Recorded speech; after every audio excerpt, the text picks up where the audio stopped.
Good afternoon. My name is John Rogers. I'm a professor of education at UCLA. I'd like to welcome you to our webinar, Do Politics in Our Democracy Prevent Schooling for Democracy? Over the next hour, our panel of researchers, educational leaders, and journalists will be talking about the political conflicts confronting schools and the larger implications for learning and democracy. This conversation comes to you from UCLA's School of Education and Information Studies, as well as UC Riverside's School of Education. I would also like to acknowledge our co-hosts, iCivics and Educating for American Democracy.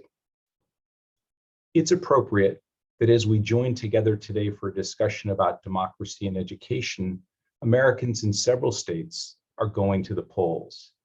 Election Day reminds us that we share a collective responsibility for shaping the institutions and policies that govern much of our daily lives. This responsibility was one of the driving rationales for the creation of public schools in the United States, that communities need to develop in each new generation the capacity for self-governance.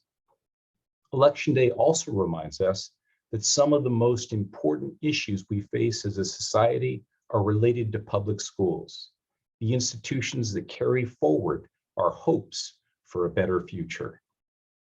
Of course, there are many and conflicting visions for what constitutes a better future, and even more ideas about how to achieve it. Democratically governing public schools and educating for democracy are tasks made all the more complex by an ideologically diverse public.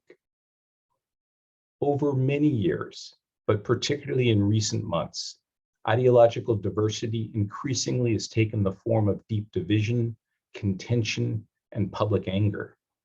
We hear this, for example, in the heated rhetoric and hostile actions that have characterized school board meetings across the United States.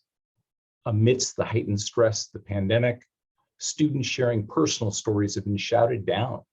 Public comment sessions have devolved into hurling insults, and school board officials have been threatened with physical harm. This is not politics as usual. We need to be concerned about three possible consequences of this campaign of contention. First, the rancor may lead to diminished public commitment to public education. As long ago as 1848, Horace Mann worried that once the schoolroom is viewed as, quote, a legitimate theater for party politics, then with what violence will hostile partisans struggle to gain possession of the stage? I am haunted by Mann's warning that if the, quote, tempest of political strife is let loose upon our common schools, they would be overwhelmed with sudden ruin. Second, the anti-democratic attacks may undermine the willingness of local officials to use their best judgment in shaping school policies to advance the public good. For example, school board officials who've been threatened may be reluctant to put in place challenging rules, such as COVID-related masking aimed at protecting the health of students and educators. Third, the campaign of contention may prompt district and school leaders to discourage classroom discussion of controversial issues and teaching about the history and current manifestations of American racism. Such a retreat by educators to avoid a community backlash would forsake the pivotal role many public schools try to play in preparing young people to engage in democracy. But these outcomes are in no way inevitable. Research that Joe Kahne, Alex Quacco, and I have done shows that as recently as 2018, high schools across blue and red communities were equally likely to encourage teaching about elections and support several other important civic learning opportunities. And we are seeing some hopeful signs from places as diverse as Anchorage, Alaska, and suburban Philadelphia, where students and community members are pushing back on the ugly and violent discourse and standing up for democracy. So this election day, the stakes are high for democracy and education. We have a wonderful panel with us today to share their insights on the challenges we face and strategies for moving forward. To get us started, let me introduce the moderator for today's discussion. Emily Richmond is the public editor for the Education Writers Association and the host of EWA Radio. Ms. Richmond, I turn to you. Thank you very much, John. In states and school districts around the country, including in California, education reporters are seeing disrupted school board meetings as people express their opposition to a variety of policies and programs. This includes COVID-19 mask and vaccine mandates, how race and racism are being taught in the context of American history, LGBTQ rights, and other potentially controversial topics. It's also worth noting that the website Ballotpedia is tracking a record number of efforts to recall school board members, and we're seeing an increase in slates of conservative candidates seeking seats. To be clear, actual episodes of violent behavior and threats of physical harm to school board members appear to be, thankfully, very small in number, but decorum at some of these public meetings has deteriorated to the point that it's understandably raising questions about how we move forward. Education reporters can tell you there is nothing new about school board meetings that turned heated, particularly when the topics are things like charter schools, zoning, or sex education. I myself have seen speakers carted off in handcuffs after refusing to yield the microphone during public comment or staging a sit-in in the school board meeting chambers. If there's a difference in how things feel right now, it might be the level of vitriol. Perhaps researchers 5 years from now will tell us that this too was a side effect of the pressure of the pandemic era lockdowns, the shuttering of schools, and people's larger frustration and dissatisfaction with public leaders. But I think Margaret Talbot of The New Yorker framed it well when she wrote recently that at some of these meetings, it's as if the anonymous online comment section has sprung to life. There is important and legitimate debate over how school districts handle controversial issues, and that should not be discounted.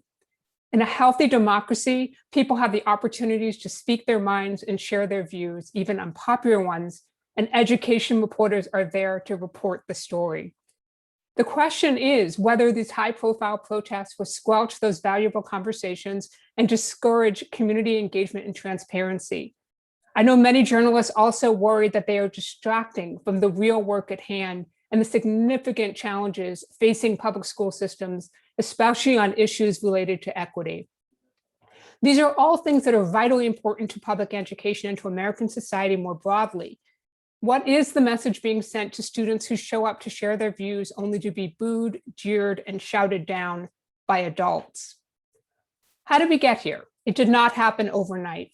A month before Americans voted in the 2020 presidential election, the Pew Research Center polled registered Democrats and Republicans and asked what they thought about each other's political leanings. Pew's conclusion: the country has voters who have rarely been as polarized as they are today. One of the central tenets of public education is to prepare students to be engaged and informed citizens. But that puts the onus on district leaders to wade into potentially controversial waters and setting and upholding policies that might upset some groups.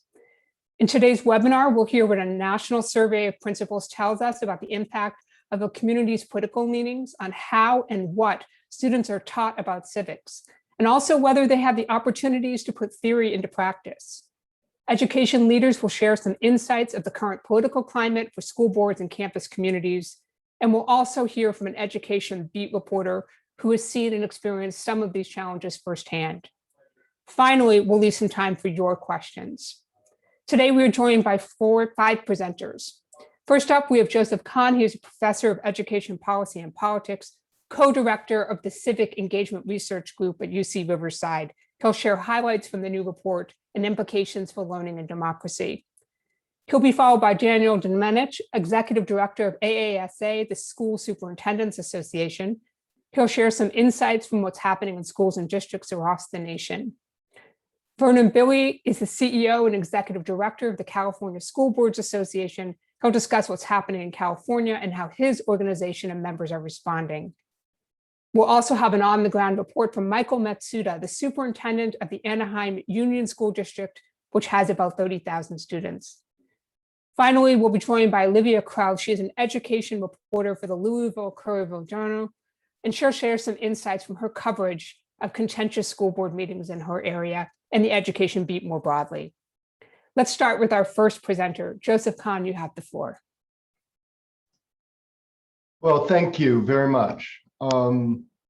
So as we're all aware, and as Emily just outlined, there's widespread concern regarding the strength of our democracy. The Associated Press, in a survey early this year, reported that only 16% of Americans think democracy is working well. And PBS survey just found that 2/3 of Americans believe democracy is under threat. So that's the backdrop. Schools can't solve this problem, but they do have a role to play, we'd argue. And research shows that varied school-based learning opportunities can foster capacities and commitments to democracy. But will they? Or might our broad-based democratic dysfunction prevent schools from preparing students in ways that would help solve or address our broad-based democratic dysfunction?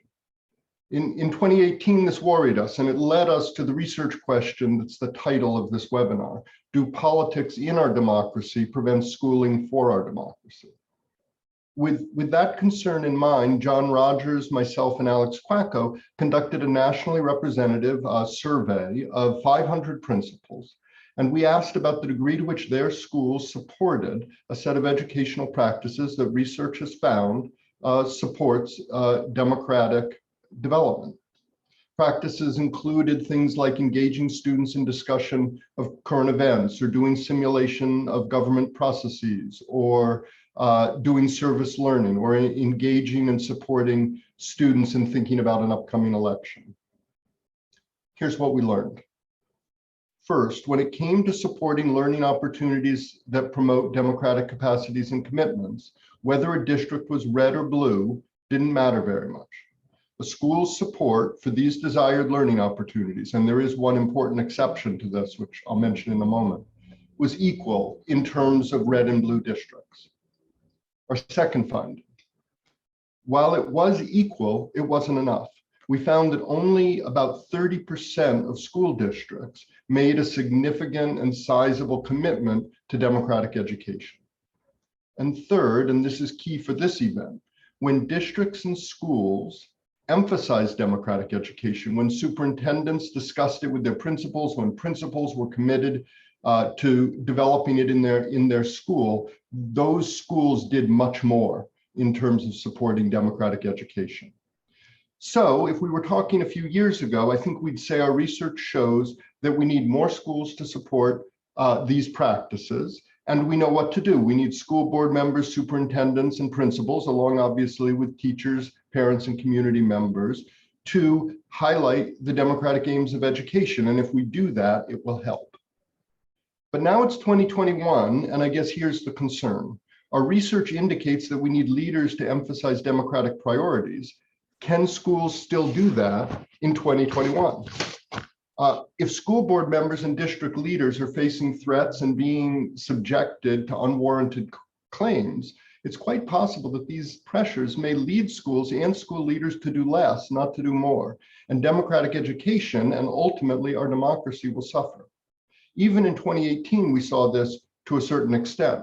While support for most forms of democratic education were not related to whether a district was predominantly red or blue, there was one exception. Schools in conservative contexts were 19% less likely to provide support for teachers to promote informed discussion of controversial issues. And if there's one thing we need for a healthier democracy right now, it's for youth, and frankly, for their parents as well, us as well, to learn how to have informed discussion of controversial issues. Learning how to discuss such issues is hard, but schools are often one of the best positioned settings to do this. And it's easy to see today why political pressures may limit schools' ability to provide many other valuable learning opportunities as well. For example, it's crucial that we teach the full history of our country, including the painful parts, and that we acknowledge shortcomings as well as our successes. And it's also important to have opportunities for students to be involved in informed action, to do projects where they identify a community concern, where they study that concern, and then where they try to do work that can help. But we're hearing that in this climate, teachers and school leaders are hesitant to do these things. So that's a very real concern. Faced with violence and disruption, many schools understandably will be tempted to back off, but we need them to stand up for democracy. To be ready to provide a clear explanation of why we need these kinds of educational experiences, and to support teachers to provide students with the learning opportunities that will prepare them to strengthen democracy. And I guess that's why I am thrilled to be part of this panel today. I'm looking forward to hearing from leaders on this panel about what school boards and school leaders can do and are doing in this challenging context, and how all of us can help. Thank you. Thank you very much, Professor Kahne. Next up is Daniel Domenech, Executive Director of the AASA. Thank you, Emily. I definitely, from our last speaker, Joe Kahne, you have a pretty good description of what's going on in our schools. Our organization represents school superintendents throughout America, and this has been a most critical year for educators and definitely for superintendents. I can tell you that as a result of the unrest that we have seen and the conflict that we have seen in our schools, this year, the number of superintendents that have just quit on the job, that have retired from the job early, or that have been fired by the school board has been significant, to the point that it's almost on a regular basis. The stress on our educators is such that we have at our organization developed programs to provide our superintendents with the stress reduction techniques and the way that they can deal with the situations that they face. And to make it clear, the job of the superintendent is a stressful job to begin with. Nobody applies for the job, not understanding that it's a difficult job. The problem is not the stress that the superintendents themselves face as much as the stress that their families face. And when I speak to a lot of our system leaders, what they tell us is, Dan, I can deal with the conflict. I can deal with the threats. I can deal with those issues. But when my family is threatened, when my children in school are threatened, that's a whole different story. And I can't abide by that. So what's happening right now, and it's been explained by several of our speakers, is that we see a movement where organized groups are basically challenging existing board members. And I'm delighted to see that we're going to have the head of the School Boards Association in California and a California superintendent who will also be speaking to you. What we're seeing is that these organized groups and communities are basically recalling sitting Board of Education members, replacing them with individuals that think alike. And the result of that then is the firing of the superintendents in those communities who will not abide by the positions that they want to take.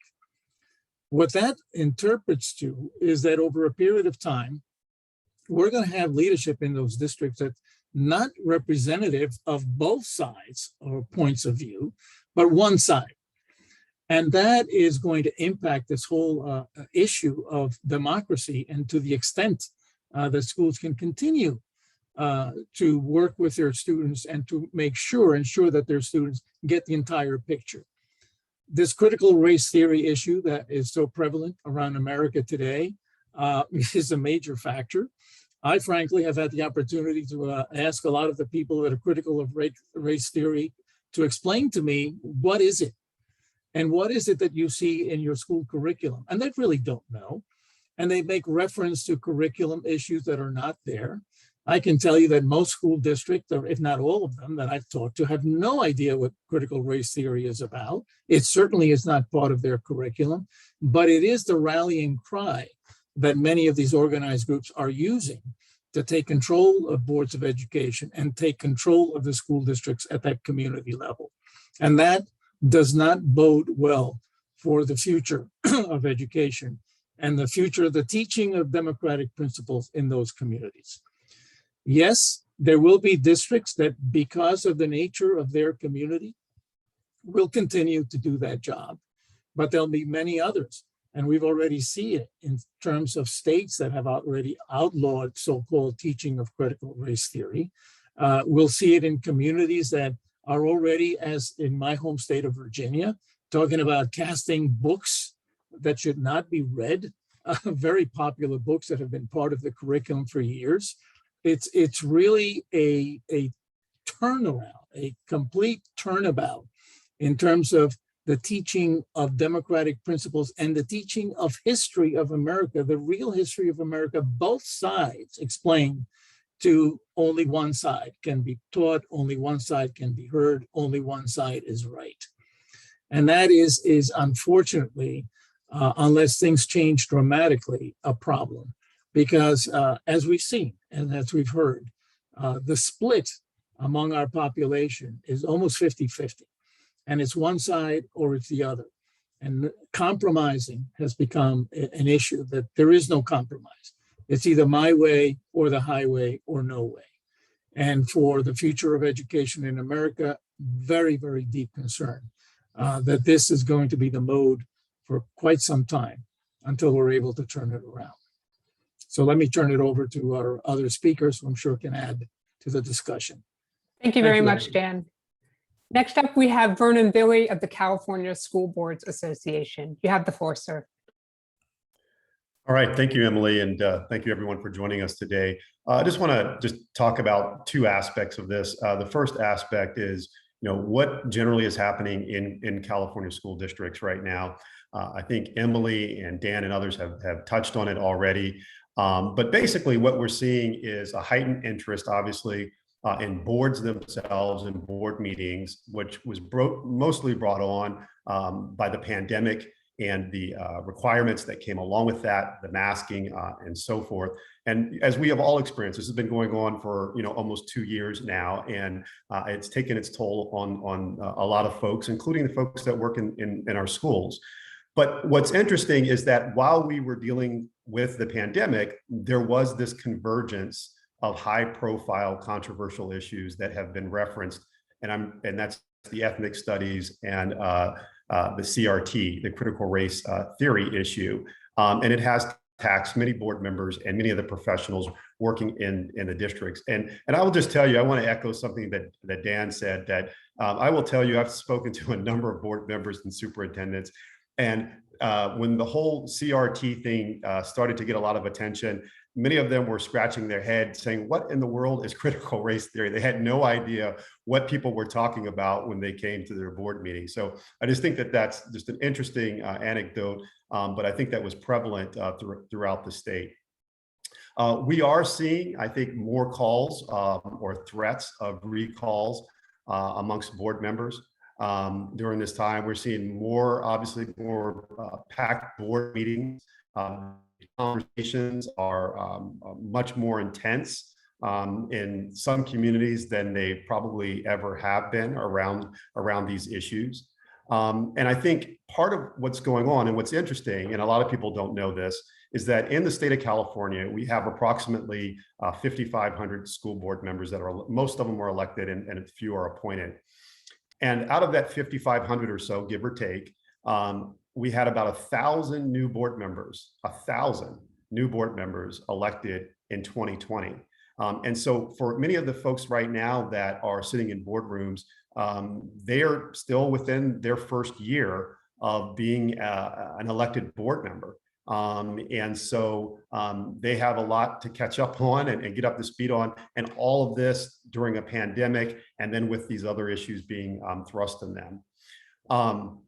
And as a result, we as an organization have had to institute some additional training to try and support our boards to get through these difficult meetings that many of them are experiencing. But one of the things that I definitely want to leave you with today, before I move on to the next topic here, is that I think it's important to remember that in many ways, just from a historical perspective, schools have always been kind of the battlegrounds for various social and academic issues in our country, whether it was busing or desegregation or sex education. These types of intense engagements from local communities, that has been a part of our DNA. It's a part of our democracy, and it's just a new flavor, if you will, this time around. But we've experienced things of this nature in the past, and we've endured and we've survived and we've progressed. And I'm confident that we'll be able to do that as we come out on the other side of all of this as well. I do think one of the other things that we try and emphasize, and I think boards have been doing a very a good job at this, is that our board members, I think, really try and listen carefully to their communities. And I think with a spirit of generosity towards students and the academic side of their work.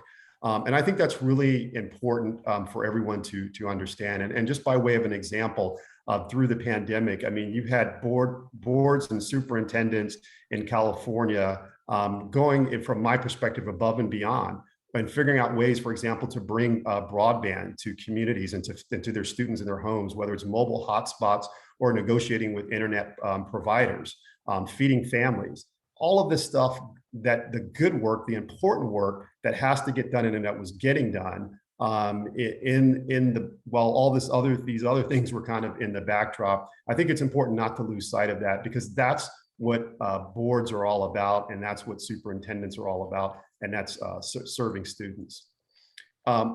Real quickly,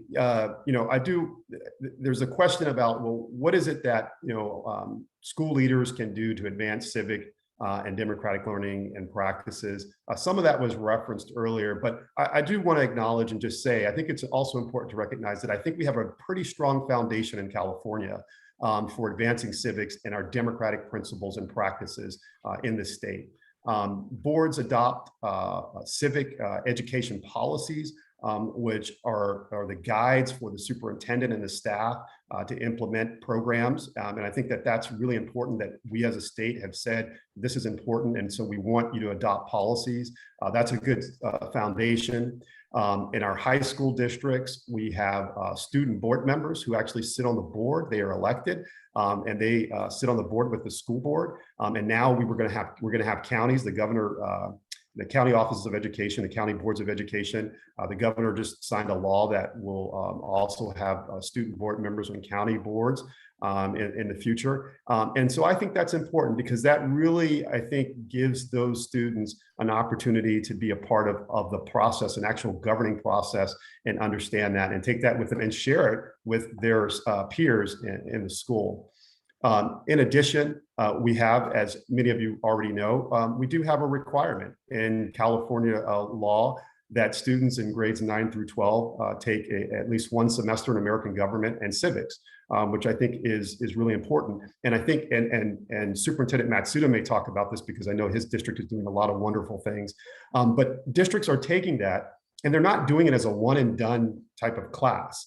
They're looking for ways to institute civics learning throughout the curriculum and throughout the work of the entire district. And I think that's important. I think for many of us, when we were growing up, it was basically one class and then you were done. But things have changed, and I think districts are doing a lot to expand civics in all aspects of education at the local level. With that, I'll just close. I just want to end with a quote from our nation's first president, George Washington, who declared that a primary object should be the education of our youth in the science of government. In a republic, what species of knowledge can be equally important, and that duty, and what duty more pressing than communicating it to those who are to be the future guardians of the liberties of the country. I think that hits it on the head, and it really expresses why this conversation is really important and why civics education is extremely important in our schools. Thank you, Emily. I think you're on mute. Thank you very much, sir. Next up, we're going to hear from Michael Matsuda. He is the superintendent of the Anaheim Union High School District. Thanks, Emily, and thank you, Vernon, for really reminding us of all the opportunities in California. We're very lucky to have leadership from the CSBA. But I think that, there is another Zen Buddhist quote about the obstacle is the way. And of course, since pandemic has created a huge obstacle, exposing a lot of inequities in our society. And I think it's an opportunity to build different coalitions. There is obviously a coalition out there around the CRT movement and ethnic studies that are dividing our communities. But as Vernon mentioned, there are opportunities to build coalitions around broadband, food banks, and other important institutional things that can bring folks together. I think as our opening speaker, John Rogers, pointed out, that this is a very critical juncture for public schools and public institutions. I think what we're seeing is a erosion of trust in major public institutions in this society and this democracy, beginning with our public schools. Democracy only goes as far as we model and teach kids in our schools, and not just having civics, but modeling that. And as Joseph Kahne and others who have articulated, we need to intentionally train up our teachers in nonpartisan ways to bring in controversy in the classroom. And we have about 1,200 teachers in our district. 300 of them have been trained using work from Diana Hess and Los Angeles County Office of Education on bringing controversy into the classrooms, because that is what the kids want to talk about. And if we do not have the courage to do that, they're going to talk about it anyway, and they're going to act on it and be manipulated if they do not learn how to discern fact from fiction, how to connect the dots, how to ask questions about who benefits and who is responsible for what. Our district graduates 5,000 students a year, 4,500 are eligible to vote. And we do not tell them how to vote, but they are engaged because they've had opportunities to act on issues of importance to them in their 7th through 12 years in our public schools. In fact, we lead the state of California with the 1,900 of our 5,000 graduates receiving the state seal of civic engagement. This is, I think, an exemplar for the rest of the country, just as California led some years ago in the state seal of biliteracy, in which that's been adopted by over 30 states across the country. So I think that there are institutional ways to help schools move forward. And there have been a lot of monies received for this COVID monies, right, that are expected to be spent in the next few years to 2024. So we've used much of that in the training and the professional development of engaging our students. And one of the things I do want to mention is the MICFA group out in Chicago, Illinois. They sponsor sort of a mini TED Talk called the Soapbox Speeches, in which students learn how to connect the dots and whatever makes them impassioned. And it starts with their own identity and affirmation of identity. You think about a TED Talk, it's who you are and what your issue is and what you've researched, and how you frame the argument so other people will join you. That is a very engaging construct to bring into the classrooms, nonpartisan, without imposing views by the adults, in which students have a choice and more importantly, a voice. Early on, they learn to have a voice in this experiment called democracy. So I think that more than ever, we need to convey a sense of urgency, as the professors so eloquently outlined at the beginning of this panel discussion, a sense of urgency about our democracy. It is under threat. And it's really up to K-12, 60 million public school children out there, where they're going to learn to model and engage and learn who is responsible for what as they become voters, and as they learn, I think most importantly, to conduct civil discourse, even though they might disagree, without scapegoating or devolving into objectifying the other.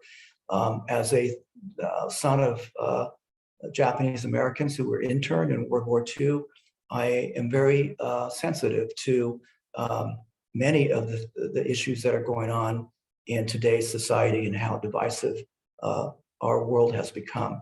But I think on a ending with a point of hope, as all of our speakers know, our young people are probably the most inclusive generation in this country's history.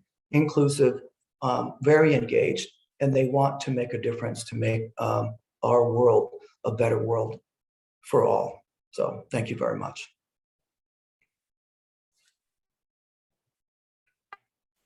Thank you very much, sir. I'm always glad to hear people praising the importance of student voice. And it's something that education journalists think about a lot. And speaking of education journalists, we are fortunately joined by Livia Kraus. She covers the education beat, the Louisville Courier-Journal, and is an EWA member.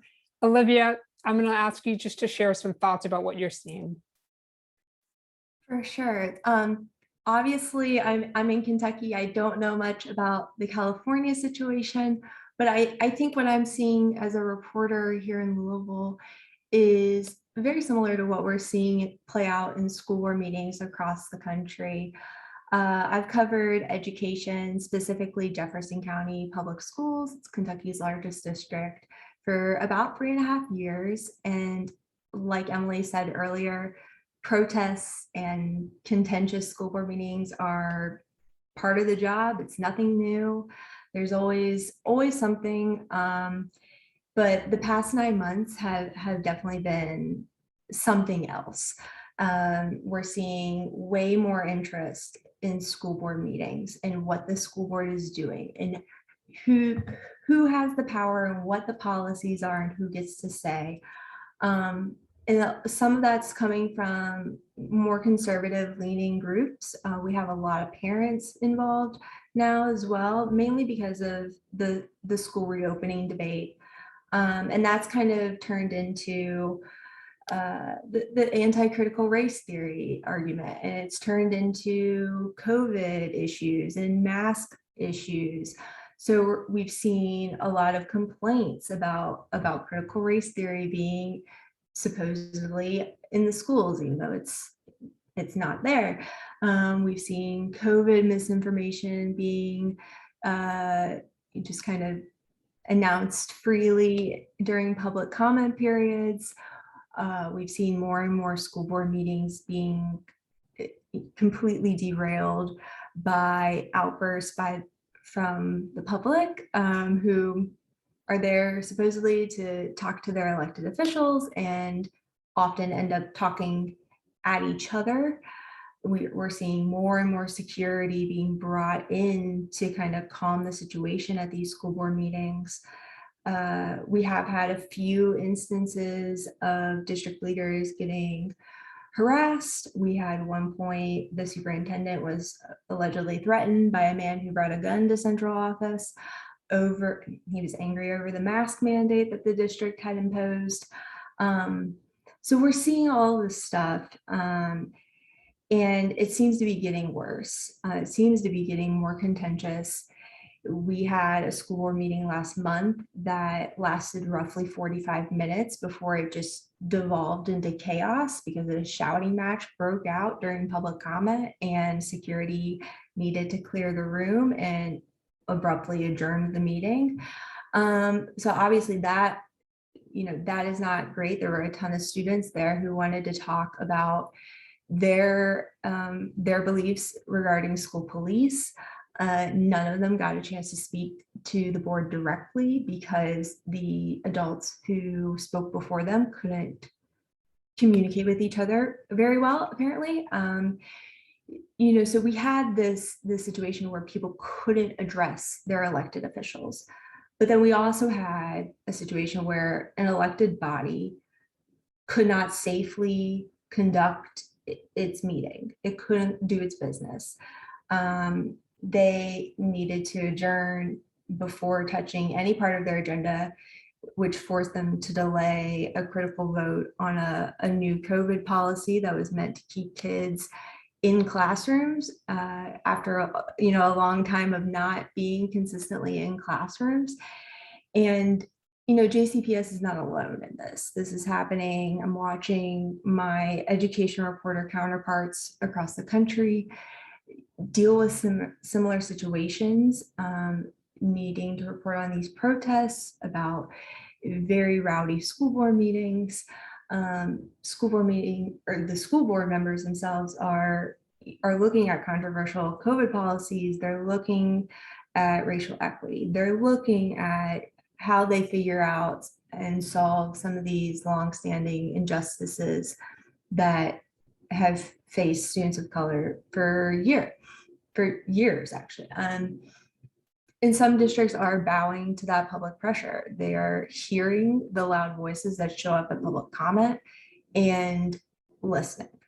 JCPS so far is not one of those boards, but we do have several seats up for election next year. So we will see how that plays out. The question right now is, how does JCPS move forward? They have to have, under state law, have to have open meetings, but they don't have to have public comment. That is the kind of a key way that people have been communicating with them. And the question really is how can they have that discourse, allow for that discussion, but safely be able to do their work? Thank you very much, Olivia. So I had some questions to sort of get the ball rolling. I see we already have some questions coming into the Q&A tab. If you are an attendee, we'd love to hear from you. Please go ahead and add your questions and we will get to them as soon as we can. So I have just a general question for the audience, and if you want to turn on your camera and unmute yourself if you'd like to respond to this. But can we talk about any kind of tangible examples that we might have of how this contentiousness, which is happening in a school board forum, is impacting what's happening in a classroom? Is there a sense that it's impacting teaching and learning and educational practices within the school setting?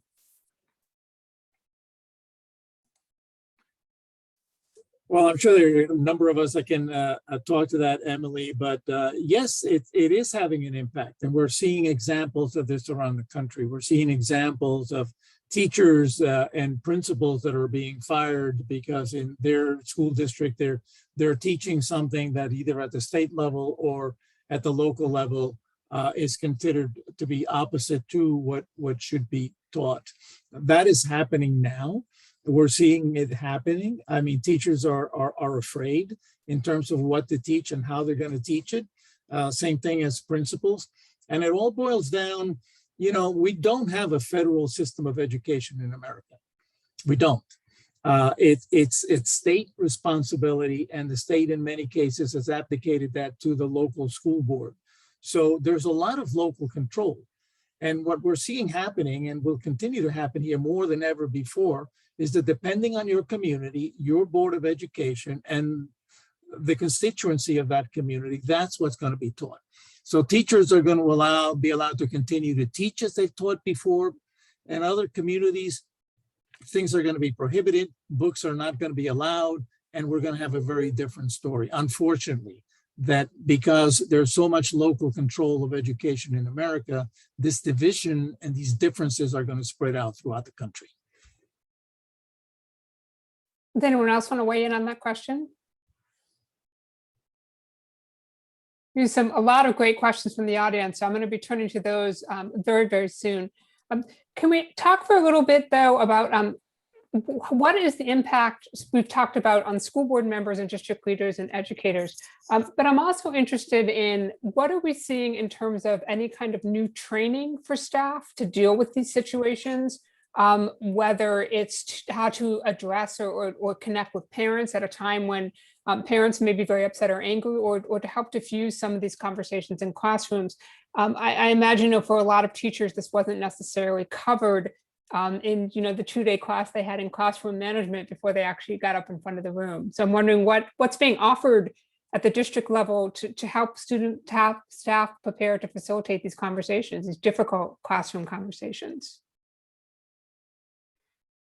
Well, Emily, as I mentioned, there are nonprofit groups that offer amazing professional development on civic engagement, which is nonpartisan. It does not, the adults do not impose their views.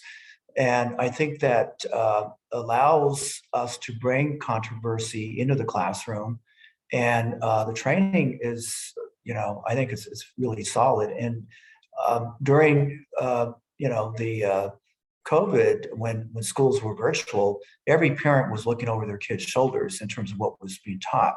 And so we did a lot of training prior to shifting over, on creating community, virtually, on engaging, and the whole social emotional piece. So it is, and we couched it as this, the society is losing trust in teachers and public schools, and we have got to provide better customer service. So I think that was our response, and I think it's been effective. I think as an education journalist, it's what we're looking for is where there being some meaningful opportunities for people to have these conversations away from the microphone. Where are the roundtables happening, the town halls, the before school meetings, the after school meetings, the online Zoom meetings, because I do feel like when there's just that one little piece of the funnel and everybody is so upset and it's getting squeezed down into that one point, it's important to have some other opportunities for folks to even just to vent and then to get down to the hard work of figuring out what the solutions are going to be. And I'm wondering what panelists' thoughts are on that.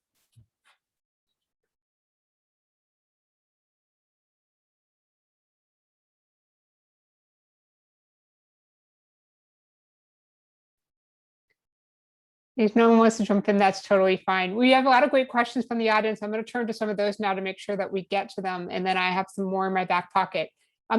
One of the questions is for the panelists, and that is asking, what are the panelists' thoughts on the new quote unquote parents first political strategy seen in various campaigns this year, which is to appeal to suburban voters by emphasizing local autonomy over federal mandates on issues like vaccines, masks, and curriculum. So we talked a little bit about this idea of local control. Is that really giving parents an idea of what they think they can control within the school? I mean, how realistic is that? I mean, a lot of these policies and mandates may be handed down from the state.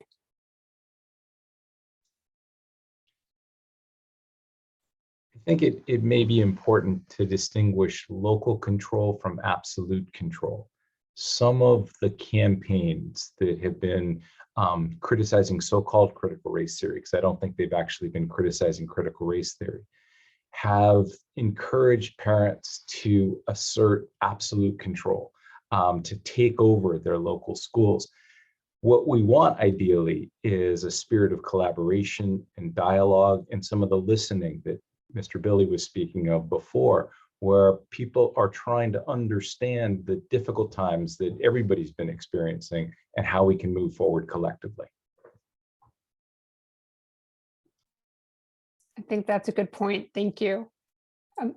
From another attendee who's asking, which is that if critical thinking, respect for truth, civil discourse, and civil engagement are increasingly being viewed as partisan practices, so what happens to teachers who promote these concepts, which are fundamental in a democratic society, but this somehow gets them branded as quote unquote progressive? I think one aspect of this, as the question highlights, is a lot of people are, the partisanship in general is much higher. And so a lot of people are very wary, and the trust, as folks were saying, in public schools has diminished somewhat. So the net result is a fear that teachers will be quite partisan. And I think there are a couple things one can do to respond to that. One is for schools and school districts to have very clearly articulated standards about what they want to have happen in a classroom, standards that highlight the importance of critical dialogues and discussions of controversial issues, but that are also clear that it is every student's right to come to the conclusions they want to come to, and that the goal of the school is to make sure that that's an informed opinion. And I think that if schools articulate that at the district level and at the school level, that provides a kind of backup for the teacher. But as I think Superintendent Matsuda was saying and others were saying, teachers are also going to need supports to be able to do this effectively. It's not necessarily easy in a highly contentious environment in which students, parents, and teachers are sometimes quite passionate about these issues to make sure that they're delivering the ideal. so I think there's work on a number of levels, but I do think schools to some extent weren't expecting this, and as a result, it has taken some time for them to clearly articulate what are our standards, how are we going about protecting these things, and hopefully that will help increase the trust and diminish some of the often unsubstantiated accusations. Olivia, we've talked a lot about mistrust and distrust and a lack of confidence in public leaders and school board members, but unfortunately, there's also a lot of that for the media right now. And I'd just like you to kind of walk through some of your process and how you're reporting on some of these controversies, and just to give people an understanding of how you're maintaining your credibility and at the same time holding people accountable. Sure. Yeah, it's definitely a difficult line to walk when no one seems to agree what the facts are anymore and what truth is, when your entire job is to figure out and tell people what the truth of the situation is. I think you really just approach it the way you would approach anything. You reach out to everybody for comment. If that comment happens to include, for example, COVID misinformation that has been debunked, you say that, and you say it in the same breath if you can. We talked earlier about the truth sandwich, and always taking that approach where you have to explain to people what the reality of the situation is, what people are saying, what kind of comments they're bringing to the school board, because that's important to explain the situation. But it's also important to note that it is perhaps not accurate. So, Mr. Billy, I mean, one of the things that I'm thinking about is how many people don't really know what school boards really do and how much work is involved and how much money you're responsible for distributing and how many kids you're taking care of on a daily basis, that it is not just one issue. I don't know any school board in this country that's only thinking about what books are in the classroom or only thinking about a mask mandate. What do you want to say to folks who may be thinking about running for school board who may feel like their enthusiasm might be squashed a little bit right now? I would say unsquash it. Look, I think one of the reasons why I enjoy the work that I do and working with the board members that I work with is because they are in most cases, the direct line of engagement for most people who get involved or want to connect with their local government. It's typically around the schools. And that work is extremely important to me personally and professionally. And I think they have a very difficult job that frankly does not get recognized for the work that goes into it. And so I think for anyone who's thinking about jumping into a school board seat, I would say one, definitely attend board meetings before you make that decision well in advance. If you can, volunteer in some capacity if you haven't done that already. And I would also say, take a look at the board agendas. All right, most of the board agendas are actually all should be online when the board meets. And the reason why I say that is because that will give you a very good sense of what the different issues that a board will deal with. And I think what a lot of people don't understand, and you were touching, this is what you're getting, I think, Emily, is that school districts in a lot of communities are the largest employers, right? They are the largest employers, and not only are they the largest employers, but they are dealing with everything from internet to building facilities, to feeding students, to ensuring that kids have the health and welfare needs addressed.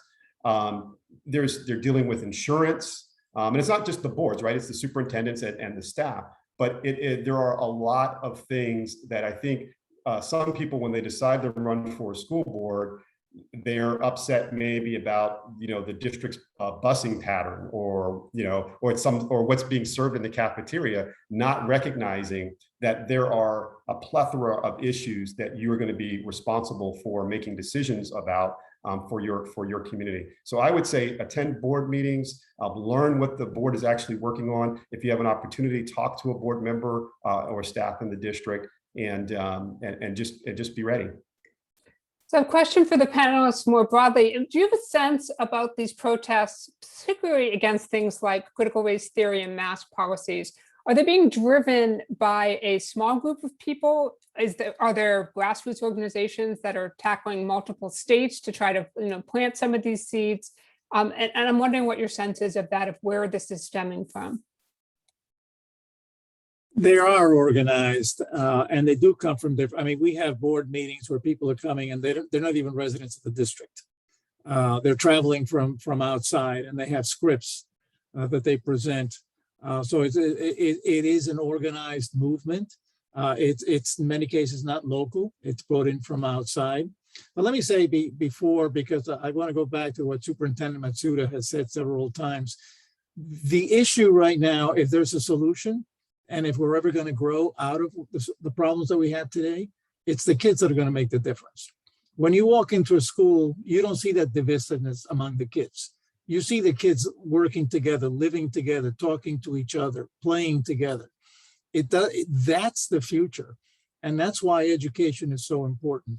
And to the extent that we can continue to do that, if we can continue to educate our children, if we can continue to teach them the opportunity to work together, live together, love each other, that's going to make a big difference. Because the adults, you almost want to give up on the adults, but it's the kids that will be the future of America. Emily, if I may, I'd like to just jump on something that Dan just mentioned, and referencing back to what the superintendent said, because I do think it's an important aspect.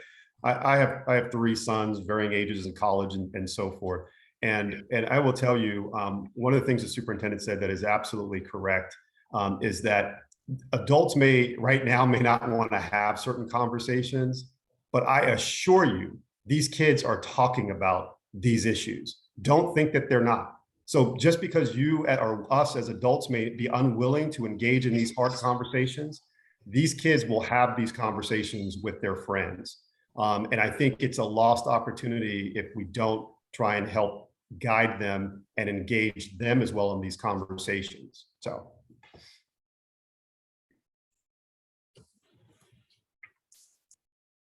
Thank you for that. I think we have time for maybe just one more question. And do we have a sense of where teachers are coming down, the teacher voice right now? Are they feeling like they can speak out, or what do we do for teachers who do want to take a position here, but at the same time have to maintain their professionalism? What advice do you have for teachers who may be frustrated with what they're seeing?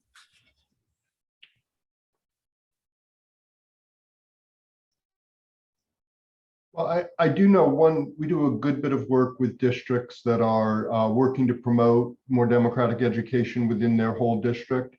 And I know that many of the teachers, after those initiatives begin, say it has changed the opportunities that they feel they have, that they felt they were sort of doing their own idiosyncratic thing, and to some degree that they were vulnerable. And so I do think there are ways in which, when leadership is making public statements backing up the importance of this work, they feel more opportunity to do what they feel is best with students in the classroom. And I have to tell you too, the more that the teachers feel supported to bring in perhaps controversial issues that are very engaging, by the way, to students, all of our traditional academic metrics have gone up from, if you make school more interesting and engaging, guess what? The kids come. If you make school places where they can problem solve, guess what? They will problem solve. And the academic measures have all gone up in our district as well. So it's not like an either or with teaching democracy.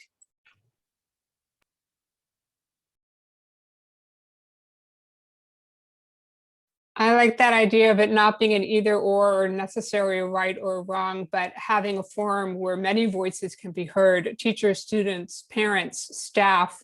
I think that's a good note to wrap up this conversation. I want to thank all of our panelists, and now I'm going to turn it back to John Rogers. Thank you, Emily. And I just want to thank all of our panelists for a really rich conversation today.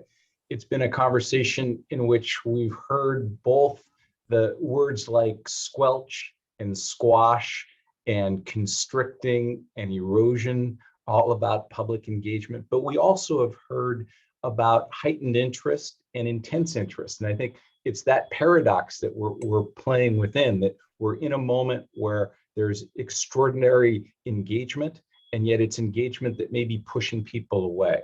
And so it brings to mind, in fact, a book that I co-authored a few years ago, where the title was Public Engagement for Public Education. Marian Orr and I were making the broad argument that it's important to have public engagement. But I think that our subtitle was also important. Our subtitle was Joining Forces to Revitalize Democracy and Equalize Schools. And part of the task at this moment is to enable this intense interest in public schools and invite in public engagement in a way that is supporting this revitalization of democracy rather than attacks on democracy and our very institutions. With that, let me again thank our panel and invite more conversation at the local level that will enrich our democracy moving forward. Thank you all very much.